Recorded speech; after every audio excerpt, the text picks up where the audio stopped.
డి7 news ప్రేక్షకులకు నమస్కారం. Pan India star hero Prabhas నటిస్తున్న తాజా ప్రాజెక్టు వివాదంలో చిక్కుకుంది.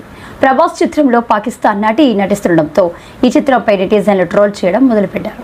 జమ్మూ కాశ్మీర్లోని పహల్గామ్లో పర్యాటకులపై ఉగ్రదాడి జరిగిన విషయం తెలిసిందే. ఈ ఘటనలో దాదాపు 28 మంది మరణించారు. అయితే ఈ ఘటనపై దేశవ్యాప్తంగా నిరసనలు వ్యక్తమవుతుండగా తాజాగా ఈ వివాదం టాలీవుడ్కి పాకింది.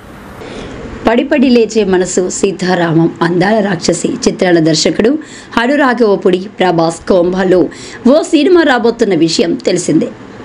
ఫౌజీ అనే వర్కింగ్ టైటిల్తో రాబోతున్న ఈ ప్రాజెక్టులో హీరోయిన్గా పాకిస్తాన్కి నటి ఇమాన్ ఇస్మాయిల్ నటించబోతుంది. అయితే కాశ్మీర్లో ఉగ్రదాడి అనంతరం నిరసనలు వెల్లువెత్తుతుండగా ప్రభాస్ సినిమాలో పాకిస్తాన్ నటిని ప్రమోట్ చేస్తున్నారంటూ సోషల్ మీడియాలో విమర్శలు మొదలయ్యాయి.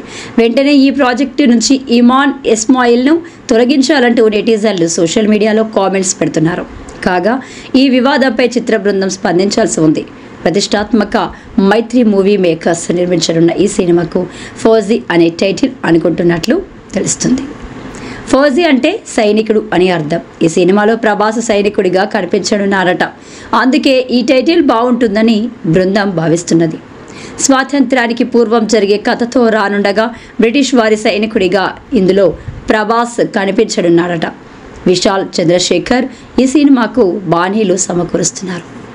ఇలాంటి మరింత ఇంట్రెస్టింగ్ న్యూస్ కోసం చూస్తూనే ఉండండి డి7 న్యూస్. ఒక్క నిమిషం ఆగండి. డి7 న్యూస్ని లైక్ చేసి, షేర్ చేసి, సబ్స్క్రైబ్ చేయండి. డి7 న్యూస్ నిరంతరం ప్రతిక్షణం.